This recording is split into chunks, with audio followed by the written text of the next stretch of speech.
Well, there is this other story that I heard about when you were doing, is it Basquiat? Was it David Bowie? Yeah. What in the world? Yeah. This story is incredible to me. Yeah. Like, there's so much to this story. Yeah. So you met him with Basquiat, right? I did. That was a photo shoot that we did when we were promoting the film. But the first time that I met him, and he meant the world to me. And I mean, there were periods in my life where his music was a soundtrack.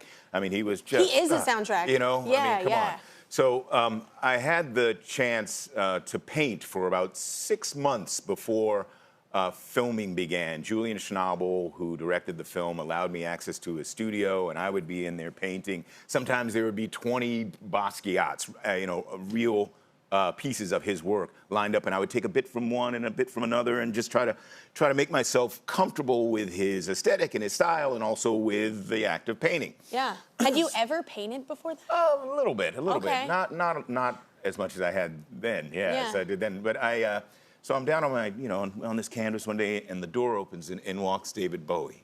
Sure. Because he's going to play Andy Warhol in the movie.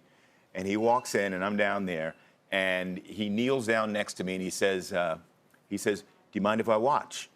And I said, "Well, I think I'm going to have to get used to it." Yeah. So. But absolutely not, says my soul. Yeah. It's terrifying. But we had a laugh at that, Yeah. And from then on, I mean, he was just so generous and so smart and funny, and I mean, he couldn't have been cooler to me. I remember one day we were in the hair and makeup trailer. Gary Oldman was in the film as well. We're sitting there, and David walks in and he goes, "Right, he said, you want to hear some music?"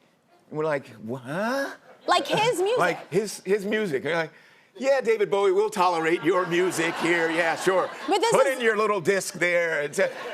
And so he puts in his new album that has not come out yet. And it's an album called Outside. Some of the music is featured in the film because it's kind of reminiscent of the story in some ways. And his guitarist was named Reeves Gabrels, and he plays this really abstracted, beautiful stuff. And we're listening to it, and we're like, whoa, and David's sitting there air guitaring to his own music. What and is your life? And it was like, the cool guy at school who found some obscure record somewhere and brought it in, except the cool guy was David Bowie. That is amazing. Yeah, it was like... I love that story. Yeah.